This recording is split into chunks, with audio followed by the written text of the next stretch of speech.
العلم هو النور الهادي والمفتاح لكل الخير، من يرد الله به خيرا في الدين يفقهه فيدري. نفهم بالعلم القرآن، بالعلم يزيد الإيمان، وبه يمتاز الإنسان، وبفكر عال وبيان.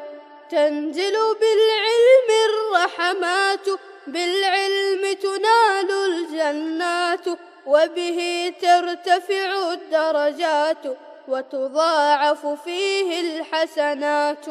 العلماء يخشون الله إذ عرفوا آيات الله، فدلائله لا نحصيها، فتفكر وتأمل فيها. الرحيم. الحمد لله رب العالمين والعاقبة للمتقين، والصلاة والسلام على سيد الأنبياء والمرسلين سيدنا وحبيبنا وحبيب رب العالمين محمد وعلى آله وأصحابه ومن هدى بهديه إلى يوم الدين. کتاب البیوع کے سلسلے میں چونکہ امام مسلم کا کتاب البیوع بہت عمدہ ہے،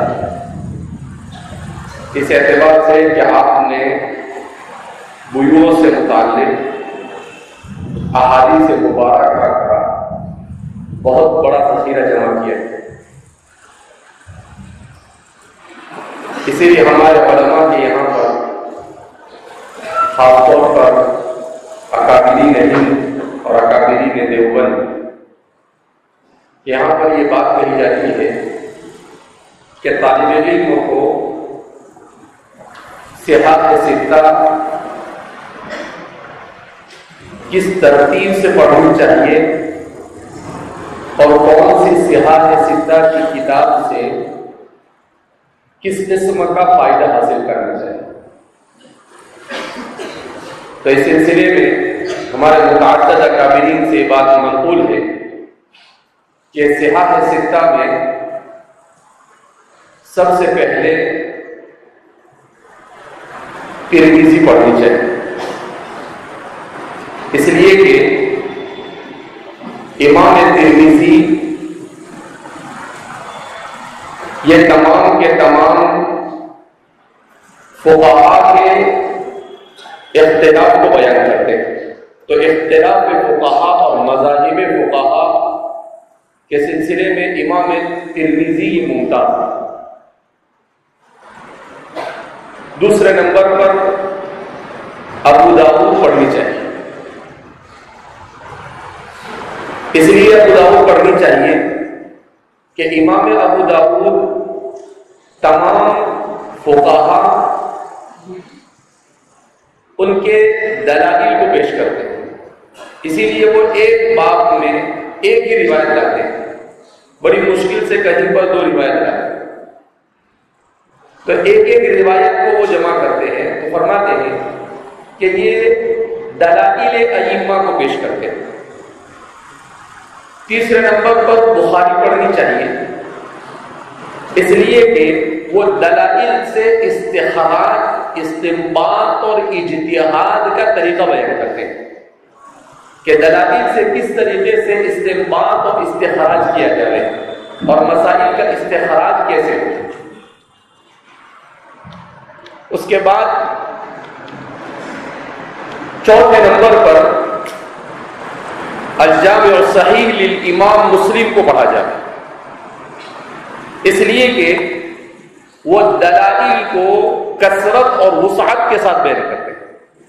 ہر باب میں ایک حدیث بیان کریں گے، اس حدیث میں کوئی چیز مخفی رہ گئی ہے تو دوسری حدیث بیان کریں گے، اس میں کوئی چیز بچ گئی ہے تو تیسری حدیث بیان کریں گے، اس کے متعلق کوئی زائد چیز ہے تو اسے بیان کریں گے.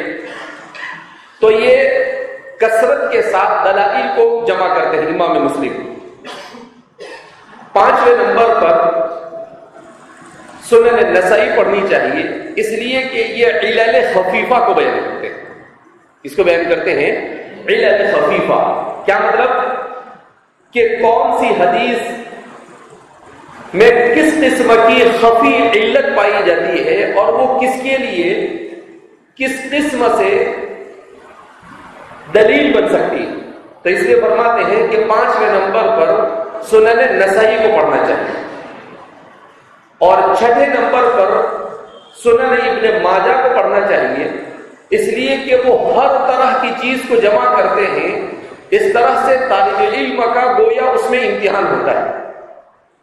طالب علم میں ان تمام 5 کتابوں کو پڑھنے کے بعد ملکہ اجتہاد، ملکہ استنباط اور ملکہ تحقیق حدیث پیدا ہوا یا نہیں، اس کا اختبار ہوتا ہے ابن ماجہ. تو فرماتے ہیں اس طریقے سے پڑھنا چاہیے. اس پر میں ایک حاشیہ پڑھاتا ہوں کہ ان سب کو پڑھنے سے پہلے شرح معانی الاثار پڑھنی چاہیے تاکہ تمام فقہا کے مذاہب کو جاننے سے پہلے خود اپنا مذہب دلائل کے ساتھ معلوم ہو جائے. اس لیے کہ جب اپنا مسلک اور اپنا مذہب دلائل سے معلوم ہوگا تو دوسرے مذہب کے دلائل کو سننے کے بعد انفعالی کیفیت کا طالب علم شکار نہیں ہوگا. اب کوئی یہ کہہ سکتا ہے کہ ٹھیک ہے ہمارے یہاں تو سب ساتھ میں پڑھایا جا رہا ہے، تو کوئی حرج نہیں. اگر سب ساتھ میں پڑھایا جا رہا ہے تو ہر کتاب کو اسی انداز میں پڑھنے کی کوشش کرے جس خصوصیت کو ہمارے اکابرین نے بیان کیا ہے کہ ابو داؤد میں مذاہب ائمہ کو جاننے کی کوشش کرے، ترمذی میں، اور ابو داؤد میں مستدلات ائمہ کو جاننے کی کوشش کرے، بخاری میں استنباط اور استخراج کے طریقے کو جاننے کی کوشش کرے، مسلم میں دلائل کی کثرت کو جاننے کی کوشش کریں، اور اخیر میں نسائی میں علل خفیفہ کو سمجھنے کی کوشش کریں، اور ابن ماجہ کو پڑھتے ہوئے اپنے ذہن کو یہ تمام کے تمام چیزوں کے سامنے رکھ کر ابن ماجہ کو سمجھنے کی کوشش کریں. اور جب شرح معانی الاثار کو پڑھیں تو جیسا کہ حضرت مولانا لطیف الرحمن صاحب نے بھی صوبوں میں بیان کیا، ان کو کہا جاتا ہے بیرسٹر آف احناف، بیرسٹر آف احناف. امام طحاوی یہ 3 صدی ہجری کے بہت بڑے محدث، فقیہ، متکلم، اصولی مانے جاتے ہیں، حرفاً مولا تھے. علم عقائد کے باب میں بھی آپ کی کتاب العقیدۃ الطحاویہ، اپنے تو اپنے غیر بھی اس کو پڑھتے ہیں. کہا کہ جب تک کہ عقیدۃ الطحاویہ نہیں پڑھتا ہے آدمی سچا پکا مسلمان نہیں ہو سکتا ہے. تو امام طحاوی اپنی کتاب میں احناف کے مستدلات کو روایت سے بھی بیان کرتے ہیں اور نظر طحاوی سے اس کی ترجیح بھی بیان کرتے ہیں اور عقلی اعتبار سے بھی اس کا صحیح ہونا ثابت کرتے ہیں. تو عقل اور نقل دونوں اعتبار سے مذہب حنفی کے تفوق کو آپ اجاگر کرنے کی بھرپور کوشش کرتے ہیں، اور آپ کی کوشش سعی مشکورہ، آپ نے بہت ہی اچھے انداز میں یہ کوشش کی اور آپ اپنی کوشش میں مکمل طور پر کامیاب ہیں. لہذا جیسا کہ ہمارے علماء اور اکابرین کا طریقہ رہا ہے کہ آدمی کو اپنے مسلک اور اپنے مذہب پر مستحکم اور مضبوط ہونا چاہیے. ایسا نہیں ہونا چاہیے کمزور کہ جدھر کی ہوا چلی ادھر کا رخ نہیں. اب اس لیے کہ فتنوں کا زمانہ ہے، اس زمانے میں جب تک کہ آپ کسی ایک مذہب اور مسلک کے اوپر مضبوطی کے ساتھ نہیں ٹھہریں گے، آپ کہیں بھی کسی بھی فتنے میں مبتلا ہو سکتے ہیں. اسی لیے امام زاہد الکوثری وہ فرماتے تھے، انہوں نے مستقل ایک مقالہ لکھا ہے، اللامذہبیہ قنطرۃ اللادینیہ. ان کے زمانے میں غیر مقلدیت نے سر اٹھایا تھا اور غیر مقلدیت مجتہدین امام زاہد الکوثری سے بہت چڑھتے ہیں، اس لیے کہ امام زاہد الکوثری یہ ملک شام کے بڑے مائناز عالم گزرے ہیں۔ ترکی میں آپ وکیل شیخ الاسلام ہوا کرتے تھے خلافت اسلامیہ کے آخری دور میں، اور امام زاہد الکوثری نے فقہ حنفی کی فقہ اور حدیث اور اصول اور علم کلام ان چاروں ناحیے سے بڑی زبردست خدمت کی، تو اس لیے آپ نے مستقل کتاب ایک مقالہ لکھا جو کتاب کی شکل میں شائع ہوا ہے، اللامذہبیہ قنطرۃ اللادینیہ، کہ اگر آدمی لامذہبیت کا شکار ہوتا ہے، لامذہبیت یعنی کسی متعین مسلک کے حق کو نہیں مانتا ہے چاروں مذاہب میں سے، تو اخیر میں یہ لادینیت کا شکار ہو جاتا ہے۔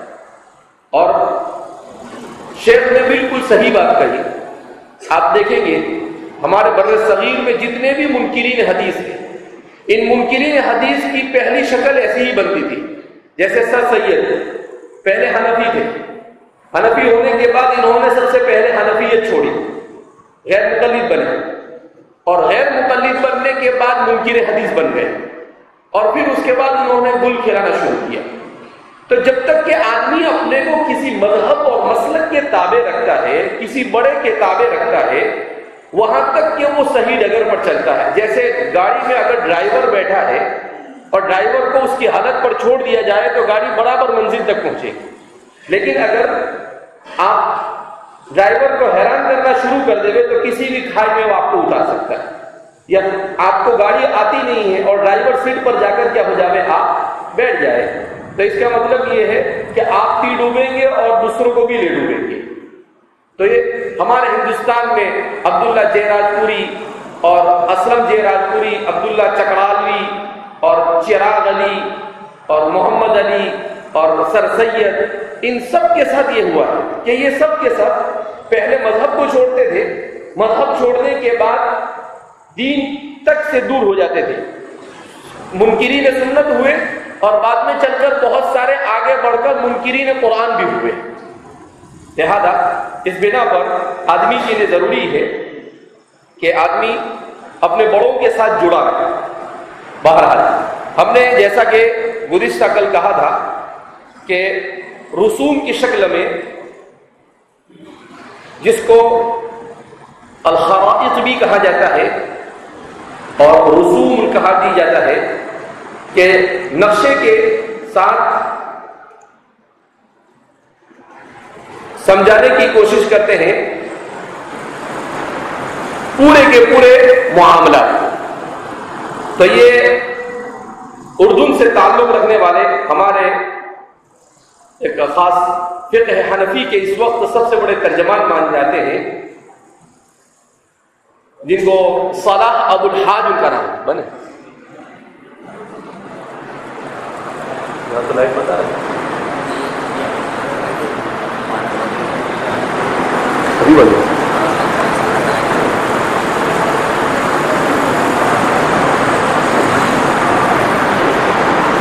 تو انہوں نے ایک اچھی خدمت کی ہے فقہ حنفی۔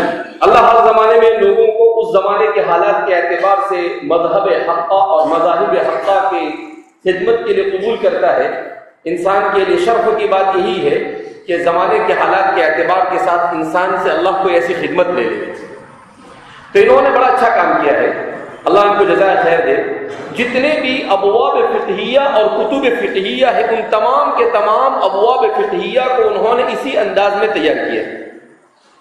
تو سب سے پہلے انہوں نے ممیزات المعاملات کہ کتاب البیوع اور اسلام میں نظام اقتصاد کی امتیازی چیزیں کون کون سی ہیں جو دنیا کے دوسرے کسی مذہب میں پائی جاتی نہیں، تو اس کو انہوں نے ایک ایک جملے میں، ایک ایک چھوٹی چھوٹی عبارتوں کے اندر میں بیان کیا۔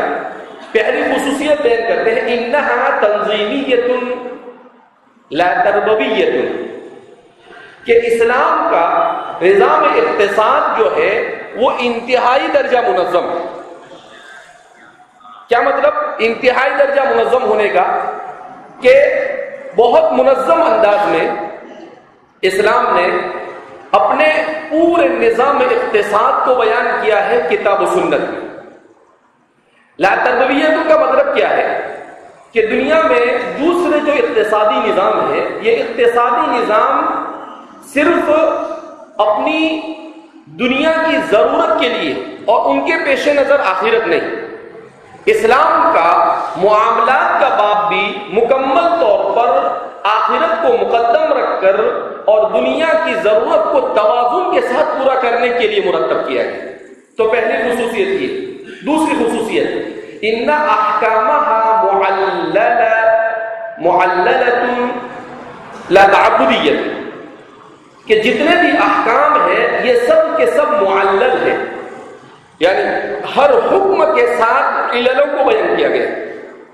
کہیں قرآن میں علت کو بیان کیا گیا، کہیں حدیث میں علت کو بیان کیا گیا۔ لا تعبدیت کیا مطلب کہ ایسا نہیں ہے کہ اس کو صرف عبادت کا درجہ دیا گیا، نہیں، وہ عبادت تو بن ہی جائے گا۔ کب عبادت بنے گا؟ جب اس کو مکمل اسلام کے طریقے سے انجام دیا جائے، مکمل اسلام کے طریقے سے انجام دیا جائے۔ تیسرا، انہا مبنیۃ علی تحقیق المصالح للبشر، کہ پوری انسانیت کے مصالح کی رعایت کرتے ہوئے اسلام نے انسان کو احکام بیوع کا مکلف کیا، جس میں ادنا، اعلیٰ، غریب، امیر، ہر قسم کے لوگوں کی مکمل رعایت کی گئی اور ان کے مصالح میں سے کسی کی بھی مصلحت متاثر نہ ہو اور کسی پر زیادتی نہ ہو اور کسی کو زیادہ حق نہ دیا جائے، اس کی مکمل کیا کی گئی ہے؟ رعایت کی گئی ہے۔ چوتھا، انہا تقوم علی مبادئ عامۃ، کہ اسلام کے معاملات کے جو مسائل ہیں وہ مبادئ عامہ یعنی مضبوط اصولوں پر اس کی بنیاد رکھی گئی، ایسے ہی نہیں بغیر اصول کے بیان کیے گئے نہیں ہے، بلکہ اصولوں کی بنیاد پر اس کو بیان کیا گیا ہے۔ پانچواں، انہا تقوم علی اساس التراضی بین الناس، کا اسلام کے معاملات کے باب کی ایک انتہائی اہم امتیازی خصوصیت یہ ہے کہ اس میں آپس میں معاملہ کرتے وقت فریقین کی رضامندی کو مکمل طور پر ملحوظ رکھا گیا، اسی لیے بیع کی تعریف کی جاتی ہے مبادلۃ المال بالمال بالتراضی، تو کہاں آپس کی رضامندی، لیکن یہاں پر ایک بات یہ بھی کہ آپس کی رضامندی اصول شریعت کے دائرے میں رہ کر، آپس کی رضامندی اصول شریعت کے دائرے میں رہ کر، کیا مطلب؟ اب دو آدمی سود کے لین دین پر راضی ہو جائے تو دو آدمیوں کے سود کے لین دین پر راضی ہونے سے معاملہ نہیں ہوگا، کیوں کہ وہ تو راضی ہو گئی، تراضی پائی گئی، مگر حدود شرع کے مخالفت ہو رہی، لہذا ایسا نہیں چلے گا۔ کہا ترازی میں بھی اصول شریعت اور احکام شریعت، اس کے حلال اور حرام اور جواز اور عدم جواز کو مکمل ملحوظ رکھا جائے گا۔ اس کے بعد فرماتے ہیں انہا تقوم علی اساس رفع النزاع، کہ اسلام کے پورے معاملات کی اساس احکام کو اس طور پر مرتب کیا گیا ہے کہ نزاع کو ختم کیا جائے، یعنی آپس میں دو فریق یہ جھگڑا نہ کرے، اختلاف نہ کرے۔ جہاں پر بھی بیوع کا ایک اہم ترین اصول یہ کہ جو چیز بھی مفضی الی المنازعہ ہوگی وہ چیز شریعت کی نظر میں ناجائز ہے، اسی لیے جہالت یہ مفضی الی المنازعہ ہے، تو اگر جہالت مبی میں پائی گئی تب بھی بے جائز نہیں، جہالت اگر سمن میں پائی گئی تب بھی بے جائز نہیں، تو اس لیے فرماتے ہیں کہ رفع نزاع کا مکمل لحاظ رکھا گیا ہے۔ اس کے بعد فرماتے ہیں انہا تقوم علی اساس اخذ المال بالحق دون الباطل، لا تأکلوا اموالکم بینکم بالباطل الا ان تکون عن تراض۔ تو فرماتے ہیں کہ اسلام میں اس بات کا مکمل لحاظ رکھا گیا کہ جس کا جتنا حق ہے اسے اتنا حق دیا جائے، اور باطل طریقے سے کسی کے مال کو ہڑپ نہ کیا جائے، اسی لیے سود کو حرام قرار دیا گیا، اسی لیے میسر یعنی جوئے کو حرام قرار دیا گیا، اسی لیے خداع یعنی دھوکے کو حرام قرار دیا گیا کہ ان تمام چیزوں سے سامنے والے کے حقوق کو پامال کیا جاتا ہے۔ تو اسی کو فرما رہے ہیں کہ انہا تقوم علی اساس اخذ المال بالحق دون الباطل۔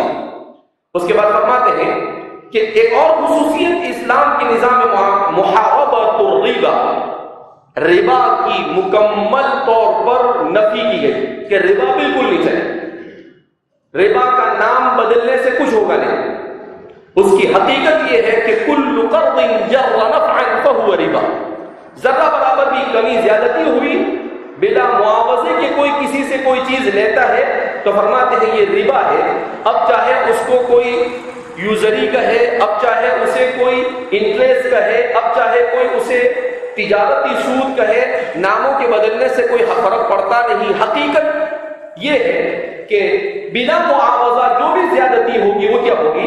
ربا ہوگی۔ تو فرماتے ہیں کہ ربا کا مکمل طور پر اسلام محاربہ کرتا ہے، والحض علی الابتعاد عنہ وعن شبہتہ، کہاں مکمل طور پر ربا سے دور رہنے کی تلقین کرتا ہے اسلام، بلکہ ذرہ برابر بھی قرآن میں جیسا کہ حدیث پاک میں نبی کریم صلی اللہ علیہ وسلم نے ارشاد فرمایا دع ما یریبک الی ما لا یریبک، کہ ذرہ برابر بھی کہیں پر حرام کسی مال کے حرام ہونے کی یا کسی معاملے کے جائز یا ناجائز ہونے میں شبہ ہو تو اس سے بھی بچنے کی کیا کی گئی ہے؟ تلقین کی گئی ہے۔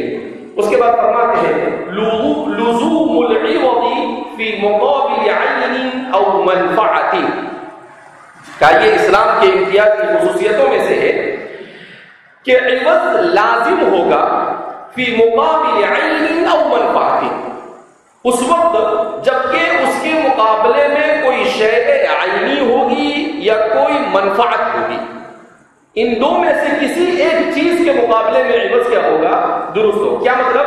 جیسے بے کرتا ہے آدمی، تو آپ نے کتاب خریدی 50 روپے میں، تو فرماتے ہیں کہ 50 روپے کب لازم ہوں گے؟ جب آپ اسے کتاب دے دیں، یا آپ نے کسی کو اجرت پر رکھ لیا اپنی دکان پر، تو آپ اس کا حق وہ عوض کب وصول کرے گا؟ جب آپ اس سے منفعت کو وصول کریں گے، جس کو اللہ کے رسول صلی اللہ علیہ وسلم نے ارشاد فرمایا اعطوا الاجیر حقه قبل ان يجف عرقه، تو اسی کو فرماتے ہیں ان العقود فيها حقیقت لا وهمیت، کہ اسلامی جو عقود اور معاملات ہے پورے مبنی پر حقیقت ہے، صرف ہوائی باتیں نہیں ہیں۔ یہاں پر آج جو معاملات دنیا میں چلتے ہیں، یہاں پر فیوچر پے ہوتی ہے، فیوچر سیل ہوتے ہیں، اور پتہ نہیں عجیب عجیب قسم کی بیوات ہوتی ہے، جیسے بٹ کوئن کی سلسلے میں کہ بٹ کوئن جو ہے اس کوئی حقیقت ہوتی نہیں اس کی، اسی طریقے سے بے ہوتی ہے، قبل القبض جو بے ہے اس کو شریعت نے ناجائز قرار دیا ہے۔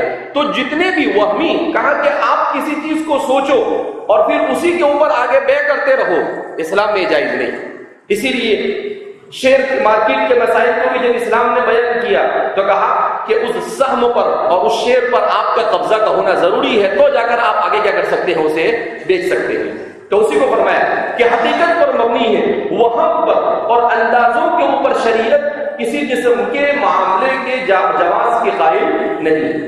فرماتے ہیں ان الاصل فی الاباحۃ ما لم تخالف نهی الشارع، کہا کہ معاملات کے باب میں اصل تو اباحت ہے، یعنی ہر چیز کو حرام نہیں قرار دیتی شریعت۔ ہاں، اگر شریعت نے نصوص میں کسی چیز کو حرام قرار دیا ہو تو پھر وہ حرام ہوگی۔ تو جن چیزوں کو شریعت نے حرام قرار دیا ہے، جیسے بیع ملامسہ، بیع منابضہ، ان چیزوں کو شریعت نے حرام قرار دیا ہے تو وہ حرام ہوگی، لیکن آدمی اپنے اندازے سے کسی چیز کو حرام نہیں قرار دے سکتا ہے۔ تو کہا کہ عام حالات میں معاملات جائز ہوتے ہیں، مباح ہوتے ہیں، الا یہ کہ وہ شریعت کے کسی اصول سے متصادم ہو یا کسی نص سے متصادم ہو، تو پھر اس صورت میں وہ کیا ہو جاتا ہے؟ ناجائز ہو جاتا ہے۔ اسی طرح فرما رہے ہیں انہا مبنیۃ علی العرف، کہ اسلامی معاملات کی بنا عرف پر رکھی گئی ہے۔ اسلامی معاملات کی بنا کس پر رکھی گئی ہے؟ عرف پر۔ جیسا کہ میں بہت مشہور مثال دیتا رہتا ہوں کہ قدوری میں آپ نے پڑھا من رأى صحن الدار فلا خيار له، تو امام قدوری نے اس کو بیان کیا. اب صاحبین کے یہاں پر ایک مسلک ہے اور امام زفر فرماتے ہیں من رأى صحن الدار فله الخيار. اب مبتدا بھی قول امام زفر کا ہے. کیوں؟ اس لیے کہ امامین صاحبین جس دیار میں رہتے تھے وہاں پر صحن کو دیکھ کر پورے گھر کا اندازہ لگایا جاتا کہ صحن اگر اس قسم کا ہے تو گھر اتنے کمرے اور اتنے ہال اور اتنی چیزیں گھر میں یہ فیسلٹی ہوگی. تو صحن کو دیکھنے سے گھر کا پتہ چل جاتا تھا. تو اس لیے انہوں نے کہا من رأى صحن الدار فلا خيار له.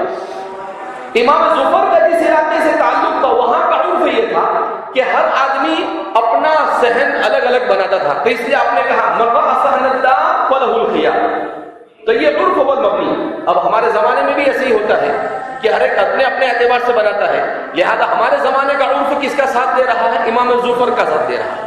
تو اسی کو فرما رہے ہیں انہا مبنیۃ علی العرف، کہ یہ عرف پر مبنی ہے. اس کے بعد فرماتے ہیں مراعاتها قواعد رسم المفتی، کہ اس میں رسم المفتی میں بیان کیے گئے قواعد کی مکمل رعایت کرنا ضروری ہے. کیا مطلب؟ کہ بیع کے سلسلے میں اس کے جواز اور عدم جواز کو ہر ایرا گیرا اتھو کھتو نتھو بیان کر سکتا نہیں ہے، بلکہ وہی آدمی بیان کر سکتا ہے جو افتاء اور فتویٰ سے متعلق اصول اور ضوابط سے اچھی طرح سے کیا ہو، واقف ہو، تاکہ اس کی رعایت کرے.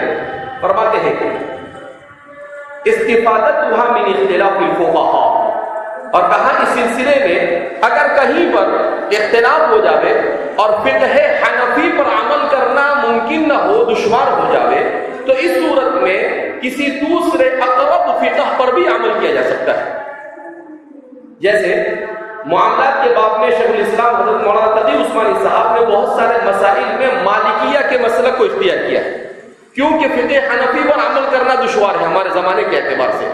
تو اس کو فرمایا استفادتها من اختلاف الفقهاء، کہ اختلاف فقہاء سے استفادہ کرنے کی گنجائش ہے.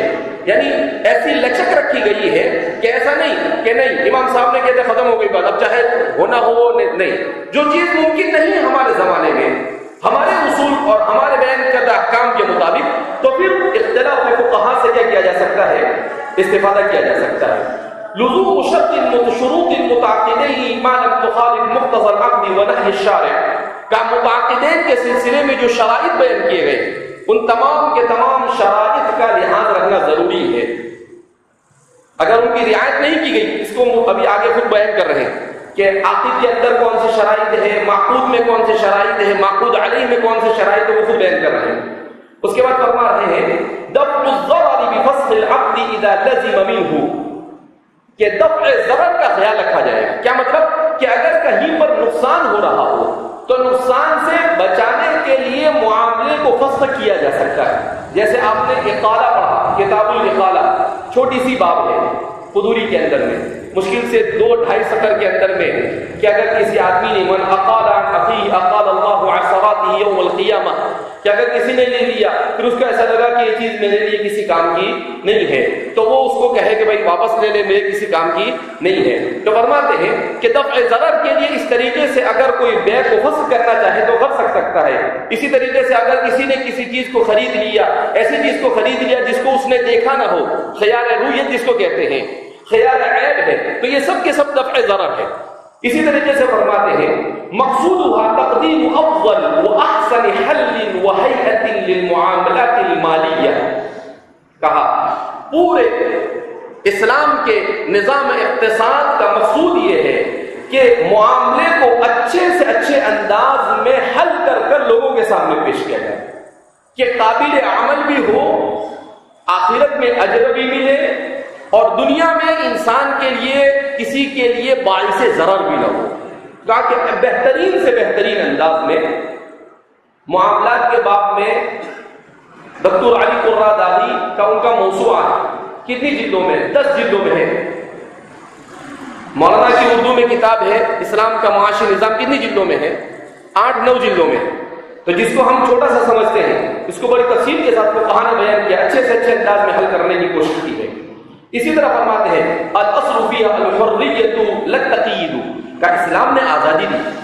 مگر میں نے پہلے کہہ دیا کہ وہ آزادی خدائی پابندی، اخلاقی پابندی اور ریاستی پابندی کے ساتھ کیا ہے؟ مقید ہے، مطلق آزادی نہیں ہے۔ اس کے بعد فرماتے ہیں تقسیم العقود الى صحیح و باطل و فاسد و مکروہ وغیرہ، کہا کہ بیع کی مختلف قسمیں بیان کی گئی، کوئی صحیح ہے اگر وہ اصول شرع کے مطابق ہے، تو کہیں پر کسی کو باطل کہا گیا، کسی کو فاسد کہا گیا، کسی کو مکروہ کہا گیا اصول شرع کی روشنی میں۔ تو اس طریقے سے یہ ہے وہ امتیازی چیزیں جو معاملات سے متعلق، اقتصاد سے متعلق ہے۔ اس کے بعد آگے بیان کرتے ہیں وہ صفت البیع، تو فرماتے ہیں بیع کی صفت کیا ہے؟ کہا کہ البیع مباح، عام حالت میں بیع مباح۔ اس کی تعریف کیا ہے؟ ما خلا عن اوصاف ما بعده من مکروہ وحرام وواجب، کہ جہاں پر مکروہ، حرام یا واجب قسم کی کوئی چیز نہ پائی جاتی ہو تو پھر وہ بیع کیا ہے؟ مباح ہے۔ اس کی دلیل کیا ہے؟ قرآن کریم کہتا ہے لِتَبْتَغُوا مِن فَضْلِهِ، تاکہ تم اللہ کے فضل کو تلاش کرو۔ کبھی کبھی بیع مکروہ بھی ہو جاتی ہے۔ البیع بعد النداء یوم الجمعہ، یوم جمعہ کی اذان کے بعد بیع کیا ہو جاتی ہے؟ مکروہ۔ کیوں؟ اذا نودی للصلاۃ من یوم الجمعہ فاسعوا الی ذکر اللہ۔ کبھی کبھی فرماتے ہیں کہ بیع حرام ہو جاتی ہے، جیسے بیع الخمر لمن یشربها، کہ نشہ آور چیز اگر کوئی آدمی اس کا عادی ہے تو اس کے لیے قرآن کریم نے کہا انما الخمر والمیسر والانصاب والازلام رجس من عمل الشیطان۔ اسی طریقے سے بعض حالات میں بیع واجب ہو جاتی ہے، بعض حالات میں بیع کیا ہو جاتی ہے؟ واجب ہو جاتی ہے۔ اس کی مثال بیع شیء لمضطر الیہ، کہ مضطر الیہ کے لیے کسی چیز کو خریدنا، جیسے آپ نے کہا کہ کوئی آدمی کسی کا غلہ یا کھانے کی چیزیں لے جا رہا ہے، راستے میں کہیں پر اس کا کھانا نہیں ہے اور وہ مرنے کے قریب ہو گیا، تو وہ اس کی چیز کو ناپ کر، تول کر، وزن کر کر استعمال کر سکتا ہے اور بعد میں آ کر کیا کر سکتا ہے؟ اسے اس کے پیسے دے سکتا ہے۔ تو کہا کہ مضطر کے لیے بے واجب ہو جاتی اس حالت میں کہ اگر وہ نہیں کھائے گا، کھانے نہیں، میں کسی کی اجازت کے بغیر تصرف نہیں کروں گا تو مر جائے گا، تو کہا گنہگار ہوگا وہ۔ تو اسی کو فرما رہے ہیں کہ بعض حالات میں بے واجب ہوتی ہے وَلَا تُلْقُوا بِأَيْدِيكُمْ إِلَى التَّهْلُكَةِ، کیونکہ قرآن کہتا ہے کہ آدمی کو جان بوجھ کر اپنے آپ کو ہلاکت میں نہیں ڈالنا چاہیے۔ اس کے بعد فرماتے ہیں حالت بطلان الایجاب قبل قبول الآخر، کہ دوسرے کے قبول کرنے سے پہلے ایجاب کب باطل ہوتا ہے؟ تو فرماتے ہیں کہ پہلی صورت اس کی بیان کر رہے ہیں اعراض احدہما فی مجلس البیع، کہ قبول کرنے سے پہلے اگر ایک شخص بیع کی مجلس سے چلا جائے تو اس کا مطلب یہ ہے کہ ایجاب قبول ہوا نہیں اور بیع تام نہیں ہوئی۔ دوسرا رد الایجاب قبل القبول، رد الایجاب قبل القبول، قبول سے پہلے ہی وہ ایجاب کر لے، تو اس صورت کے اندر بھی کیا مطلب کہ بھائی وہ پہلے ہی وہ کہہ دے کہ مجھے لینا وینا نہیں ہے۔ اسی طریقہ ایجاب بعد ایجاب الاول، کہ پہلے اس نے قبول کر لیا اور پھر تھوڑی دیر کے بعد کہا کہ نہیں میرے کو سمجھ میں آتا ہے، مجھے چاہیے نہیں، تو پھر اس صورت میں بھی بیع کیا ہو جائے گی؟ قبول کرنے سے پہلے ہی فسخ ہو جائے گی۔ اسی طریقے سے شروط الانعقاد، کہ بیع کے شرائط کی قسم ہے، تو فرماتے ہیں شروط البیع، نمبر 1 شروط انعقاد، نمبر 2 شروط نفاذ، نمبر 3 شروط صحت، اور نمبر 4 شروط لزوم۔ یہ 4 قسم کے شرائط پائے جاتے ہیں۔ پھر اس کے بعد فرماتے ہیں شرائط انعقاد البیع، بیع کے انعقاد کے لیے کون کون سی چیزیں کیا ہے؟ شرط ہے۔ کا کون المبیع موجودا، پہلی شرط مبیع کیا ہونی چاہیے؟ موجود ہونی چاہیے۔ اگر مبیع موجود نہیں ہے، معلوم ہے، تو بیع ہوگی نہیں۔ کون المبیع مملوکا فی نفسہ، کہ مبیع جو آدمی بیچ رہا ہے اس کی مملوک ہونی چاہیے، کسی دوسرے کی نہیں ہونی چاہیے، جیسے وصولی کرتے ہیں۔ اسی طریقے سے فرمایا ملک البائع فیما یبیعہ لنفسہ، بائع کی ملک کا تحقق کا ہونا فیما یبیعہ لنفسہ، جس کو وہ اپنی ذات کے لیے کیا کر رہا ہے؟ خرید رہا ہے۔ تو فرمایا کہ بائع کی ملکیت کیا ہو جانی چاہیے؟ ارے خرید رہا ہے تو وہ چیز ایسی ہونی چاہیے کہ جیسے ہی پیسے دے اس کی ملک میں فوراً منتقل ہو جائے، اگر منتقل نہیں ہوگی تو بیع کیسے ہوگی؟ اسی طریقے سے فرماتے ہیں کون المبیع مالا متقوما شرعا، شرعی اعتبار سے مبیع کا مال متقوم ہونا۔ اب جیسے جانور جا رہا ہے، بھینس جا رہی ہے، جاموس، اور وہ پاخانہ کر رہی ہے اور کہے کہ میں تجھے بیچتا ہوں فریش پاخانہ، کتنے میں چاہیے، تو وہ مال متقوم نہیں ہے۔ وہ مال متقوم کب ہوگا؟ جب اس کو اٹھائے گا آدمی اور دھوپ میں اس کو سکھائے گا، اس میں مٹی ملائے گا، اس کے بعد کیا ہوگا؟ وہ مال مکمل۔ لیکن وہ ایسے ہی فریش گرم بیچے گا تو وہ بے ہوگی، اس لیے کہ وہ مال متقوم نہیں ہے۔ اسی طریقے سے فرما رہے قول المبیع مقدور التسلیمی، کہ مبیع مقدور التسلیم ہو، یعنی جس مبیع کو وہ بیچ رہا ہے اس مبیع کو بائع کے حوالے کر سکتا ہو، جو مشتری خریدنے والا ہے اس کے حوالے کر سکتا ہو۔ اگر وہ اس کے بیچنے پر مثلا ہندوستان میں بیچ رہا ہے اور مبیع امریکہ میں پڑی ہوئی ہے، پتہ نہیں وہ آتی بھی ہے نہیں آتی ہے، راستے میں کہاں غائب ہو جاتی ہے، اور کیا کرتا ہے اس کو بیچ دیتا ہے، تو کہا کہ اس طریقے سے بے جائز ہوگی نہیں، تو مقدور التسلیم ہونی چاہیے۔ اتحاد المجلسی، مجلس میں اتحاد کا ہونا ضروری ہے۔ اتحاد مجلس کا یہ مطلب نہیں ایک ہی جگہ پر بیٹھے ہو، اتحاد مجلس کا مطلب یہ ہے کہ کم سے کم وقت میں اتحاد کا ہونا کیا ہے؟ ضروری ہے۔ العقل والتمیز، جو معاملہ کر رہے ہیں ان کا عقل مند ہونا بھی ضروری، بیوقوف کیا معاملہ کریں گے بلکہ معاملہ اور الٹا کر دیں گے۔ تعدد العاقدی، عاقد کا متعدد ہونا بھی ضروری، کیا مطلب ایک ہی آدمی خریدے بھی اور وہی آدمی بیچے بھی، ایسا کیسے ہوگا؟ نہیں، تو خریدنے والا الگ ہونا چاہیے اور بیچنے والا الگ ہونا چاہیے۔ مثلا ایک آدمی کو کسی آدمی نے کتاب بیچنے کا کیا بنا دیا؟ وکیل بنا دیا، تو وہ خود ہی اس کو خرید بھی رہا ہے، نہیں بھائی تجھے وکیل بنایا تو تجھے بیچنا پڑے گا اس کا، تو تعدد کا ہونا کیا ہے؟ اگر تجھے خریدنا بھی ہے تو جس نے وکیل بنایا اس سے براہ راست بات کرنی پڑے گی، تو اسی کو بیان کر رہے ہیں۔ موافقت القبول للایجابی، ایجاب اور قبول میں موافقت کا ہونا بھی ضروری ہے۔ ایسا نہیں کہ ایجاب کر لیا، کہا نہیں میں نے بول دیا آپ نے لے لیا، اب لینا پڑے گا آپ کو، ایسا چلے گا نہیں، کیوں نہیں چلے گا؟ بعض مرتبہ ہمارے لوگ لاڑی پہ سے کوئی چیز خرید کے اٹھا لیتے ہیں، وہ بولتا ہے 15 روپے کی، کہا نہیں 10 روپے، کہا 10 روپے ڈالتے ہو لے کے نکل جائے، ارے کیسا آپ لے کے نکل جائے؟ ایسا کرتے ہیں ہمارے یہاں پر، تو یہ جائز نہیں ہے۔ تو اسی کو موافقت القبول للایجاب، ایجاب اور قبول میں موافقت کا ہونا ضروری ہے کہ سامنے والا اسے قبول کر لے۔ کون العقد بصیغۃ تدل علی تحقیق البیع الی الوعد، ایسے صیغے کے ساتھ بے ہونی چاہیے جو بے کے تحقق پر دلالت کرے، نہ کہ وعدہ بے پر، صرف یہ ہاں ٹھیک ہے بیچ دوں گا میں آپ کو، ارے بیچ دوں گا نہیں چلے، اسی لیے صیغے ماضی سے ہونا ضروری ہے۔ بعت واشتریت، اگر وہ ایسا کہے ابیع تو نہیں چلے گا، کیوں؟ اس لیے کہ پہلے اس میں حال اور استقبال دونوں کا، تو یہ وعدہ بے ہوگا، بے نہیں ہوگی۔ اسی طریقے سے فرماتے ہیں سماع المتعاقدین کلامہما، کہ متعاقدین کا ایک دوسرے کے کلام کو سننے پر قادر ہونا چاہیے۔ اس نے سنا ہی نہیں، ایک ادھر کہیں کسی سے بات کر رہا ہے اور ادھر اس نے بول دیا کچھ بھی اور کہا کہ میں نے تو کہہ دیا، ارے تو نے کہہ دیا لیکن میں نے سنا نہیں، کہا تو نے نہیں سنا تو میں کیا کروں؟ ارے نہیں سنا تو کیسے بے ہوگی؟ تو فرما رہے ہیں کہ شرائط انعقاد بیع، قیام المالیت بالبدلیہ، ہاں تو کیا فرماتے ہیں کہ بدلیت میں دونوں کا مال ہونا، یعنی جو ثمن ہے وہ بھی مال ہونا چاہیے اور جو مبیع ہے وہ بھی کیا ہونا چاہیے؟ مال ہونا چاہیے۔ ایسا نہیں کہ ایک تو مال ہے لیکن دوسرا کوئی مال نہیں ہے، جیسے میں نے ابھی آپ کو مثال دی، گوبر کی مثال دی، اسی طریقے سے جنگلی پرندہ اڑ کر جا رہا، کہا یہ کبوتر چاہیے کیا تجھے؟ چل 10 روپے میں دے دیا، ایسے کیسے 10 روپے میں بیچے گا؟ وہ تو مال مباح ہے، اگر جس کو بیچ رہا ہے وہ پہلے شکار کر لے گا تو وہ اس کا مالک بن جائے گا، آپ اس کے مالک نہیں بنے۔ تو اس کے فرماتے قیام المالیت البدلیہ، کہ وہ آپ دونوں کے پاس مال ایسا ہونا چاہیے جس کے دونوں مالک ہو، تاکہ ایک دوسرے کی ملکیت کیا ہو جاوے، ایک دوسرے کی طرف منتقل ہو سکے۔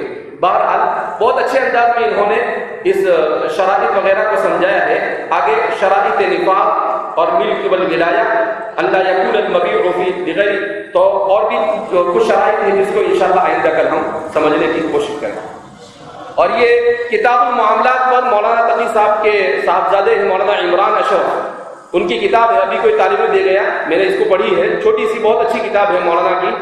تو یہ چھوٹی سی کتاب میں مکتبہ نور دیوبند سے چھپی ہے، تقریباً 96 صفحے میں بے کو بہت اچھے انداز میں انہوں نے سمجھایا ہے۔ مولانا عمران اشرف صاحب مولانا تقی صاحب کے صاحبزادے ہیں، اس کا نام ہے کتاب المعاملات، تجارتی معاملات کے شرعی احکام۔ تو اس میں بہت اختصار کے ساتھ عصر حاضر کے اعتبار سے چیزوں کو سمجھایا گیا۔